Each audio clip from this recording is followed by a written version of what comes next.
Nobody believed the small girl in the purple hoodie when she said she could help land the plane. They thought she was just a scared child playing pretend. But when she walked into that cockpit and started calling out F-16 emergency procedures, everyone realized this 11-year-old kid was for survival. Before you watch full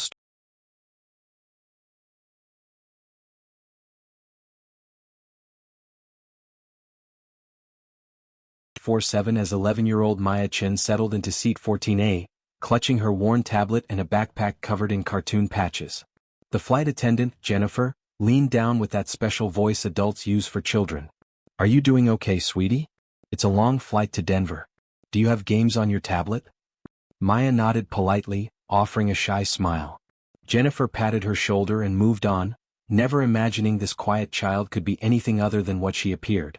Maya watched her walk away before returning to the tablet.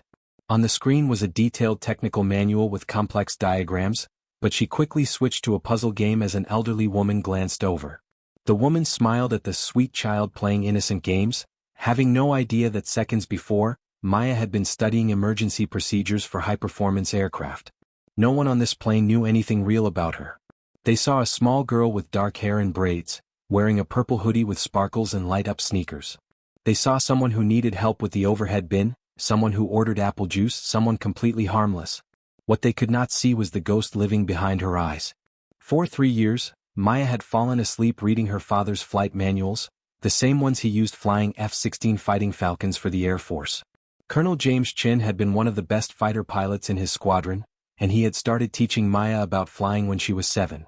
Not to push her into a career, but because she begged to understand what he did when he disappeared for months. Those lessons started simple with basic aerodynamics, but Maya's hunger for knowledge was insatiable. By age 9, she was reading actual F-16 flight manuals. Then came the training accident that took him forever. A routine exercise gone wrong, mechanical failure at the worst moment. Colonel Chin stayed with his crippled aircraft long enough to steer it away from populated areas before ejecting too late. Maya was 10 when uniformed officers came to their door. Her mother collapsed into endless grief, but Maya responded differently. She took every manual, every notebook, every training document her father owned and consumed them with desperate obsession. Learning the F-16 became her way of keeping him alive. Now at 11, Maya knew things that would shock adults around her. She had memorized F-16 emergency procedures, understood its weapon systems, could recite steps for recovering from flat spins or handling engine fires at 30,000 feet. She knew tactical formation flying, air-to-air combat principles, emergency landing procedures most commercial pilots never encountered. Her father had given her secret simulator time on base, sessions logged as family activities, but actually intensive training where she learned to read heads-up displays, manage throttles, think 3 steps ahead. He once joked she was the youngest F-16 pilot who would never be allowed to actually fly one. The Boeing 737 rumbled down the runway at Chicago O'Hare. Maya felt the familiar pressure as engines spooled to full power. She counted seconds, estimating speed, knowing the pilots watched for V1, the decision speed, the point of no return. The nose lifted and ground fell away. Around her, passengers settled into routines. The businessman opened his laptop. A mother quieted a crying baby. Teenagers laughed too loudly in back. No one noticed the small girl in 14A watching wing flaps with the focused attention of someone who understood exactly what they were doing. 2 hours into the flight over Iowa, Maya was deep into a chapter about display symbology when Jennifer approached again. "How are you doing, honey? Need anything?" Maya switched screens just in time. "I'm okay, thank you." Jennifer's eyes softened. "Visiting your dad in Denver?" The question hit hard, but Maya had learned to handle it. "Visiting family," she said quietly. Jennifer moved on, never knowing she had just reminded a child of the worst day of her life. In the cockpit, Captain Richard Morrison sat in the left seat, 28 years of experience making everything automatic. Next to him, First Officer Sarah Collins monitored instruments and handled radio. They were crossing Nebraska airspace at 37,000 feet in clear skies. Everything was perfectly normal. Morrison reached for his coffee and felt a strange flutter in his chest. He frowned. Probably caffeine jitters. The flutter came again, stronger, and his left arm suddenly felt heavy. He tried to shake it off, but dizziness washed over him. "Sarah," he said, his voice wrong. Collins looked over, eyes wide. "Captain?" Morrison tried to respond, but words wouldn't come. His chest felt crushed by steel bands. The world tilted and everything went black. In the passenger cabin, no one noticed at first. The plane continued smooth flight. But in the cockpit, chaos erupted.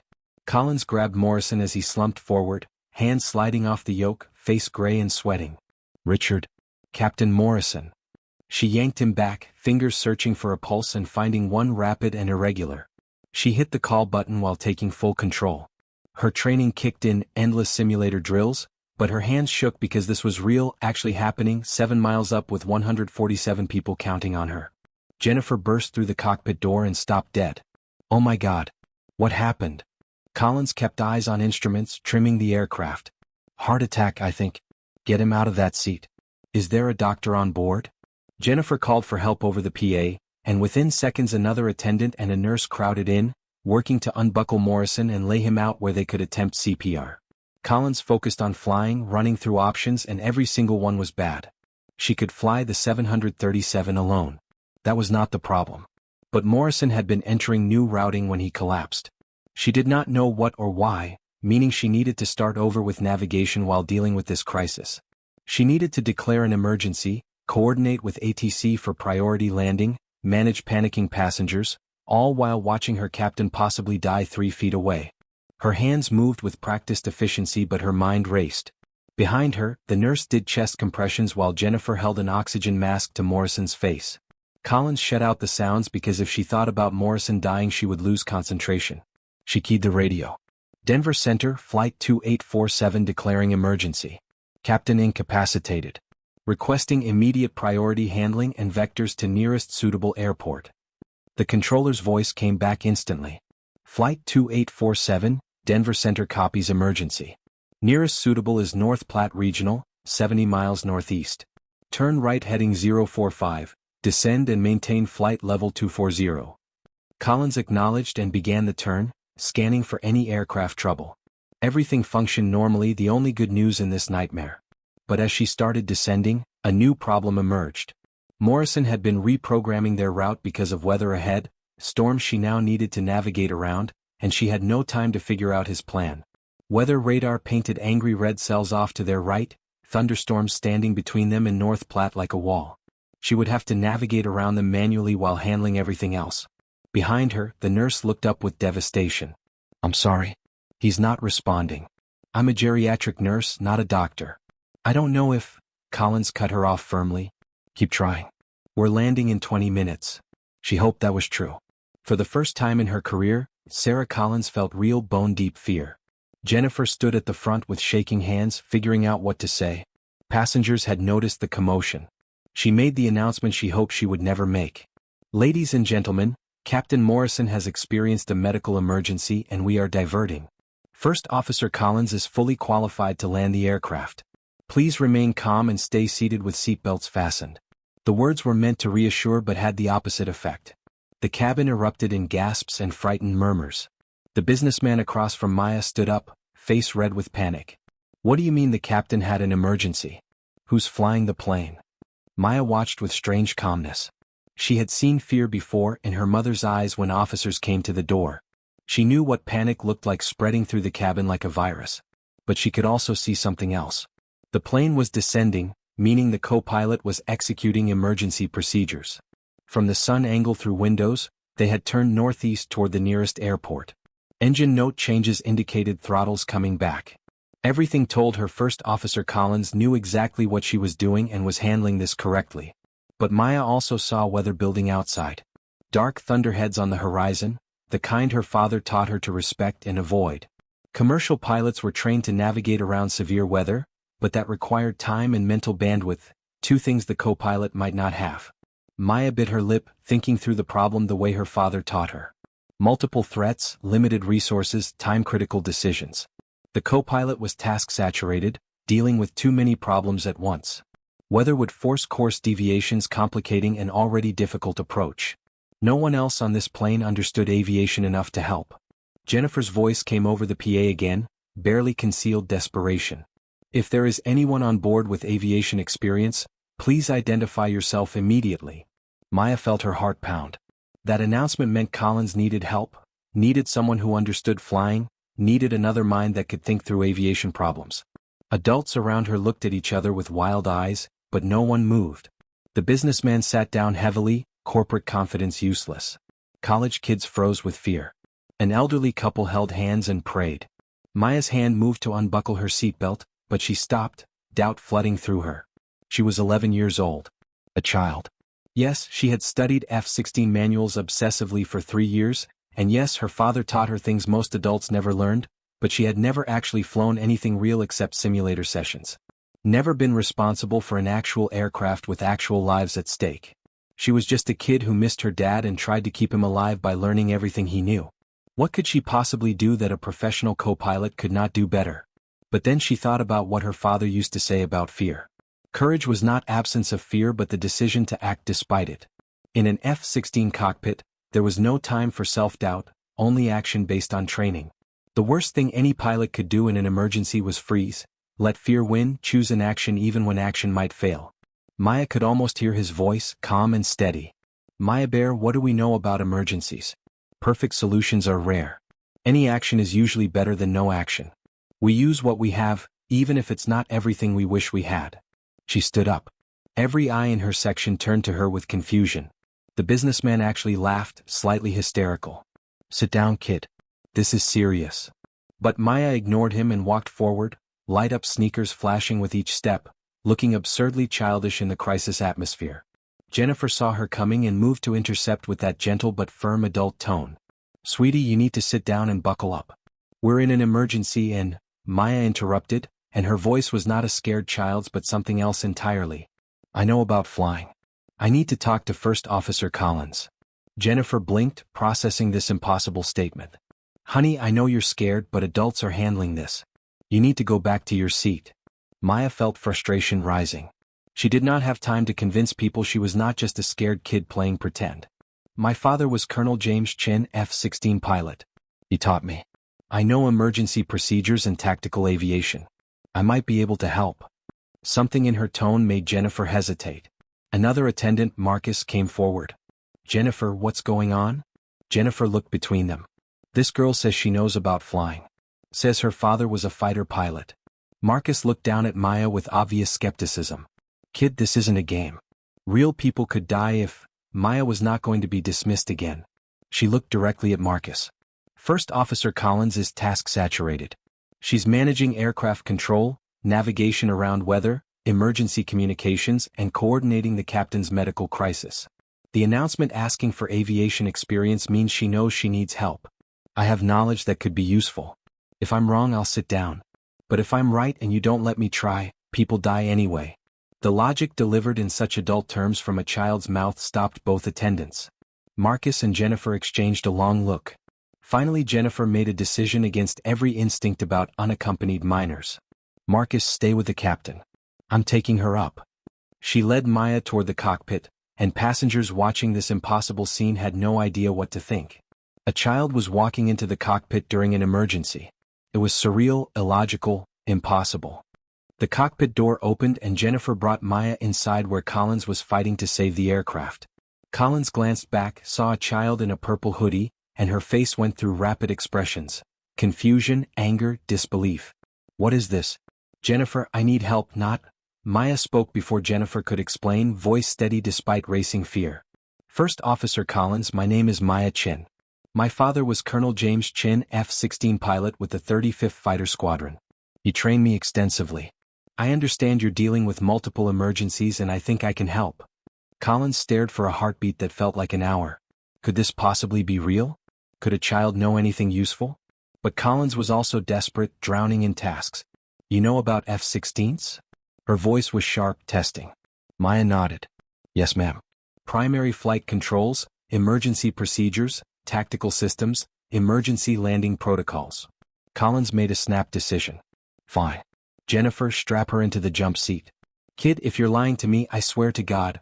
Maya was already moving to the small fold-down seat behind the pilot positions. From the jump seat, Maya could see everything. Instrument panels, weather radar painting angry storms ahead, multitude of switches and displays controlling the 737.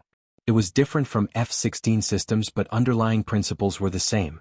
Aircraft were aircraft. Physics was physics. Collins was flying manually now, hands tight on the yoke, eyes flicking between instruments and weather. Okay kid, you wanna help? Tell me what you see. Maya looked at the situation with fresh eyes, the way her father taught her to assess tactical problems. You're task saturated, Maya said calmly. Too many jobs for one person. You need someone to handle secondary tasks so you can focus on flying. Collins let out a breath that might have been a laugh. Yeah, no kidding. I need to navigate around weather, talk to ATC monitor systems, and I can't do all of it while hand flying in turbulence. Maya unbuckled and moved forward. I can manage communications and read instruments. Tell me what you need called out. Collins hesitated only a second before making another impossible decision. Fine.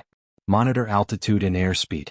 Call out if we deviate from assigned altitude by more than 100 feet or if airspeed drops below 180 knots. Maya positioned herself where she could see primary flight instruments. These were different displays than the F-16's heads-up system, but the information was fundamentally the same. Altitude, airspeed, heading, vertical speed. She had been reading instruments like these since age 8. Altitude 24,000 feet, descending. Airspeed 190 knots, stable. Collins nodded, attention now fully on weather radar and the path ahead. Good. Keep calling it. The aircraft shuddered as they hit turbulence. Okay Maya. I need to deviate around this storm line. I'm turning 15 degrees right. Look at the navigation display and tell me what the distance reads after I turn. Maya found the moving map display. Ready. Collins banked the aircraft. Maya read the display. 92 miles to destination. Estimated time 18 minutes at current speed. Collins did mental math. Too long. I need to go faster but can't push engines too hard in turbulence. Maya, in your F-16 training did your dad teach you about energy management? Speed versus altitude trade-offs. Maya felt recognition spark. Yes ma'am. In the F-16, you manage total energy by trading altitude for speed or speed for altitude. Descend to gain speed without increasing power, or climb to slow down without reducing power. Collins nodded sharply. Same principle here. We're high and need to lose altitude anyway.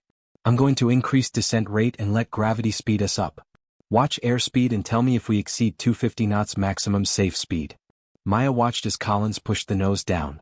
Airspeed began climbing. 190. 200. 210. The aircraft was picking up speed as it fell, using gravity to accelerate without stressing engines. 220. 230. Maya kept eyes locked. 240 knots. Approaching maximum. Collins pulled back slightly. Good. We're going to make it. But then the radio crackled with new problems. Flight 2847 Denver Center.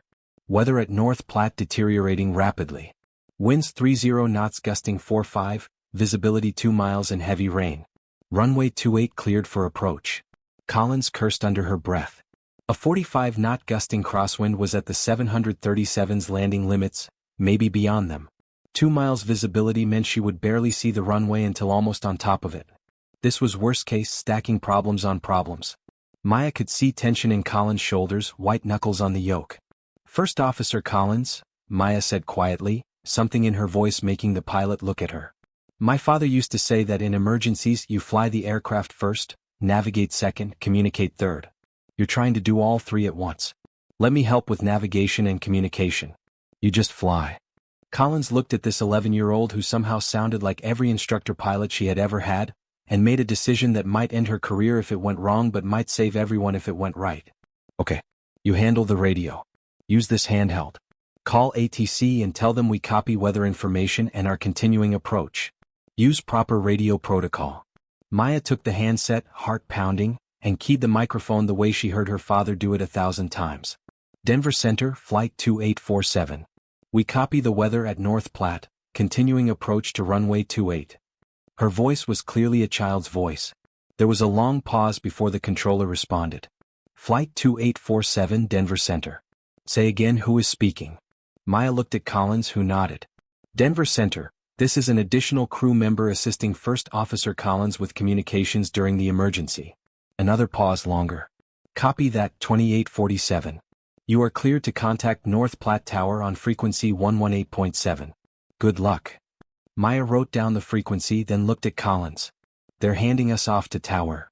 Collins was busy configuring the aircraft for approach, extending flaps and landing gear, slowing to approach speed. Okay, change the radio to that frequency. The dial is there. Then call tower and tell them we're 10 miles out for runway 28, emergency landing. Maya's hands shook slightly, changing the frequency, but her voice was steady. North Platte Tower, flight 2847, 10 miles out for runway 28, emergency landing. The response was immediate. Flight 2847, North Platte Tower, runway 28 cleared to land, winds 310 at 35 gusting 43, emergency equipment standing by.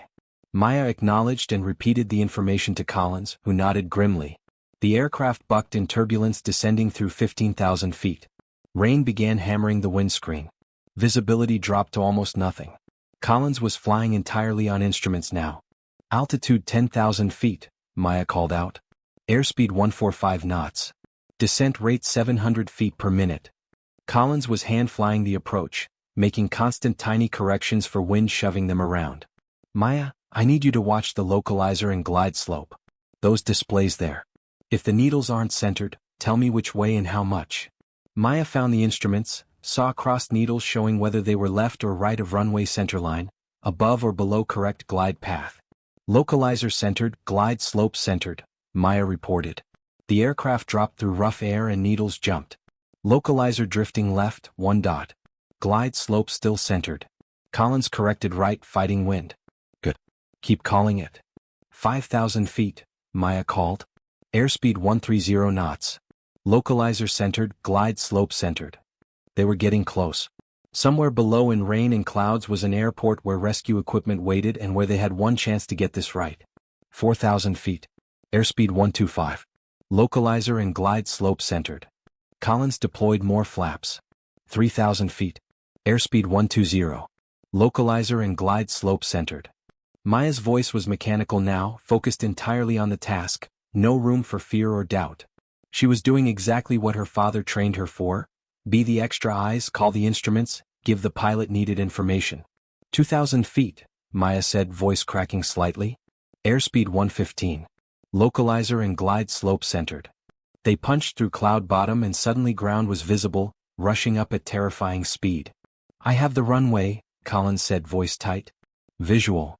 Maya could see it too, the thin gray line of concrete ahead. But they were high, too high, and wind was pushing them right. Collins banked left to correct, dropped the nose to lose altitude faster. Altitude 1,000 feet, Maya called, fear creeping in now. Descent rate 1,200 feet per minute. Airspeed 110. 800 feet. Descent rate 1,000. Airspeed 110. They were close now, so close. 500 feet. Descent rate 800. Collins pulled back, flaring the aircraft, trying to arrest descent and slow for touchdown. Wind hit them with a brutal gust, rolling the aircraft 30 degrees left.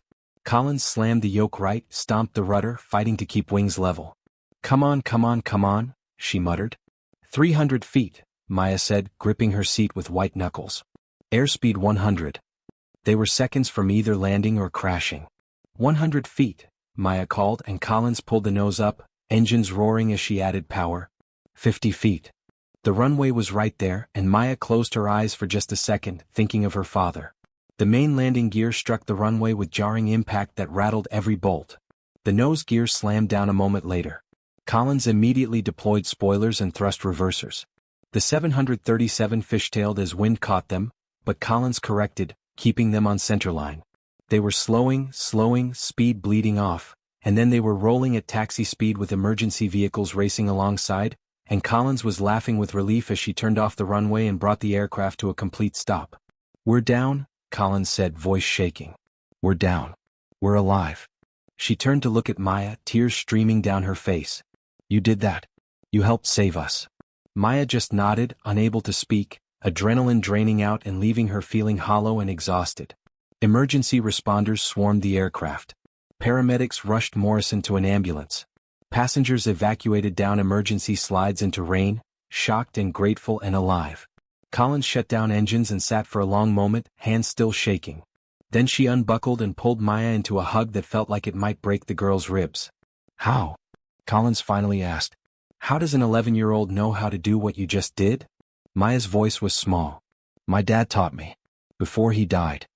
He said that knowledge was the only thing nobody could take away from me. Collins pulled back to look at her, understanding dawning. Colonel Chin. I heard about that accident. He was a hero. Saved lives by staying with his aircraft. Maya nodded, tears finally breaking free. He taught me to fly even though I'd never be old enough to do it for real. He taught me to be brave when I was scared. He taught me that being small doesn't mean you can't do big things. The cockpit door opened and Jennifer rushed in, followed by crew members and airport officials. Everyone talked at once, asking questions, trying to understand. Maya found herself being led through the aircraft past passengers who stared with expressions ranging from disbelief to awe to gratitude. The businessman who had laughed at her stopped her, eyes red with emotion. "I'm sorry," he said simply. "I'm sorry I didn't believe you. You saved my life." Maya did not know what to say, so she just nodded and kept moving. Outside the aircraft, standing in rain with emergency lights flashing everywhere, Maya looked up at the 737 that had nearly become a tomb. She thought about her father, about all those nights studying his manuals, about simulator sessions where he taught her to think like a pilot. She had done it. She had used what he taught her to save lives, to matter in a way that made the learning and grief and obsessive studying all mean something. She had honored him in the most real way possible. A paramedic approached with a blanket and warm cocoa. "You okay, sweetheart?" That must have been scary. Maya took the blanket and cocoa, but her answer came from somewhere beyond childhood. "My dad used to say that scared and safe can happen at the same time. You just have to choose to act." Later, after interviews and medical checks and endless questions from officials who could barely process what happened, Maya sat in the terminal wrapped in an emergency blanket too big for her. Her aunt was driving from Denver, still 3 hours away. First Officer Sarah Collins sat down next to her, out of uniform now, looking exhausted but alive. "I talked to my supervisor," Collins said, "and the FAA and about a dozen other people. You're going to be famous. Child hero assists in emergency landing. The media is going to go crazy." Maya sipped her hot chocolate. "I don't want to be famous. I just wanted to help." Collins smiled. "I know. But you're going to be anyway. Listen, Maya. What you did today was extraordinary. But it was also incredibly dangerous. You could have distracted me or given me wrong information or panicked at the wrong moment." Maya nodded. "I know. But my dad taught me that when you have knowledge that can save lives, you have a responsibility to use it. Even if it's scary. Even if people don't believe you at first." Collins was quiet for a moment. "Your father taught you well. When we land a plane successfully, we call it greasing it. Today wasn't exactly smooth, but we got down safely and everyone is alive. That's because you were there." She reached into her bag and pulled out something that made Maya's breath catch. It was Collins' pilot wings, the small pin commercial pilots wore on their uniforms. "I want you to have these. When you're old enough, if you decide you want to fly for real, you call me. I'll make sure you get a recommendation to the best aviation program in the country." Maya took the wings with shaking hands, feeling their weight, understanding what they represented. "Thank you," she whispered. Collins stood, put a hand on Maya's shoulder, and walked away to deal with the mountain of paperwork ahead. Maya sat alone in the terminal, holding the wings, thinking about her father and about the future and about the incredible, impossible thing that had happened today. She had been just a kid on a plane, invisible and dismissed and underestimated. Until the moment when her hidden knowledge became the difference between life and death. The news broke within hours. By evening, Maya's face was on every major news channel. "Child pilot assists in emergency landing," the headlines read. 11-year-old's fighter jet knowledge saves commercial flight. The story seemed too incredible to be true, but cockpit recordings and testimony from Collins and passengers confirmed every detail. Maya became an overnight sensation, interviewed by major networks, invited to speak at aviation conferences, offered scholarships to flight schools. But through all of it, she remained the same quiet girl who just missed her father and tried to honor his memory by learning what he loved. Years later, when Maya Chin graduated from the Air Force Academy at the top of her class and received her commission as a second lieutenant, First Officer Collins was there to watch. When Maya completed F-16 training and earned her wings as a fighter pilot, Collins was there again. And when Maya took her first solo flight in an F-16, the same aircraft her father had flown, she performed a roll over the runway that would have made Colonel James Chin burst with pride. She was no longer just a kid with knowledge she could not use. She was a pilot, for real, and every time she climbed into that cockpit she remembered the day when being small and young and dismissed had not stopped her from being exactly what everyone needed. The story of Flight 2847 became legend in aviation circles, taught in crew resource management classes as an example of thinking outside the box during emergencies. Maya's contribution was analyzed and debated. Some said Collins had been reckless to accept help from a child. Others argued that in extreme situations, you use whatever resources are available. But everyone agreed on one thing. Maya Chin had proven that expertise is not limited by age, that sometimes children see possibilities adults miss, and that knowledge, when combined with courage, can change the outcome of situations that seem hopeless. Captain Richard Morrison survived his heart attack, though he never flew again. He sent Maya a handwritten letter months later, his words shaky but sincere. "You gave me a second chance at life," he wrote. "You gave my grandchildren more years with their grandfather. I will never forget what you did, and I will spend the rest of my life telling people that heroes come in all sizes." Maya kept that letter in a frame next to her father's photo, a reminder that the skills he taught her had real meaning, had saved real lives. The passengers of Flight 2847 stayed connected over the years, forming a bond that only shared trauma can create. They met annually on the anniversary of the emergency landing, gathered in North Platte to remember and celebrate. The businessman who had laughed at Maya started a scholarship fund for children interested in aviation, naming it the Colonel James Chin Memorial Scholarship, in honor of Maya's father. Every year, 3 students received full funding for flight training, with Maya helping to select recipients who showed the same passion for aviation that had driven her as a child. Maya's story inspired thousands of young people around the world. She received letters from children on every continent, kids who told her she had given them permission to take their dreams seriously, to believe their knowledge mattered, to imagine themselves in roles that seemed impossibly adult. She answered every letter personally, sharing her father's wisdom, encouraging them to study what they loved with intensity and dedication. "You never know when your moment will come," she would write. "So stay ready. Learn everything you can. Be brave when it counts." As Maya grew older, she never lost touch with First Officer Collins, who became not just a mentor but a second mother figure. Collins was there for Maya's high school graduation, her acceptance to the Air Force Academy, every major milestone. They flew together when schedules aligned, Collins now a senior captain and Maya eventually a decorated combat pilot. They would laugh about that impossible day, but beneath the humor was genuine respect and the unbreakable bond between two people who had survived something extraordinary together. Maya eventually wrote a book about her experience, but it was not about glory or fame. It was about grief and learning and the way knowledge could transform pain into purpose. "My father died doing what he loved," she wrote in the final chapter. "And in teaching me to love it too, he gave me the tools to honor his memory in the most meaningful way possible. On that terrible, beautiful day in the sky, I was not just saving passengers. I was proving that the hours he spent teaching me, the patience he showed, the knowledge he shared, all of it mattered. All of it had purpose. And that is the greatest gift any parent can give a child." The wings Collins had given her hung on Maya's wall throughout her life, in a frame alongside her father's pilot wings and eventually her own F-16 wings. 3 generations of silver wings, representing the chain of teaching and learning and courage that defined her existence. When her own daughter asked to learn about flying, Maya said yes without hesitation, understanding that knowledge passed between generations was a form of immortality, a way of keeping loved ones alive even after they were gone. Maya never forgot that day, the rain and fear and impossible weight of responsibility. She never forgot calling out instruments while her hands shook, or the moment when wheels touched down and she knew they had survived. Most importantly, she never forgot why she had studied those manuals so obsessively. It was not just to keep her father's memory alive, though it had been that too. It was because somewhere deep inside, even at 8 years old listening to him explain lift and drag, she understood that knowledge was power. And when you had power, you had responsibility.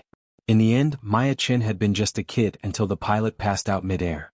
Then she revealed she could fly F-16s, and in doing so, she changed not only the fate of 147 passengers but the trajectory of her own life and the lives of countless young people who learned that capability has no age limit, that courage comes in all sizes, and that sometimes the hero the world needs is hiding in plain sight, wearing a purple hoodie with sparkles and light-up sneakers, carrying knowledge that no one expects but everyone desperately needs. She had proven that you never know what you are capable of until the moment arrives that demands everything you have. And when that moment came for Maya Chin, she was ready.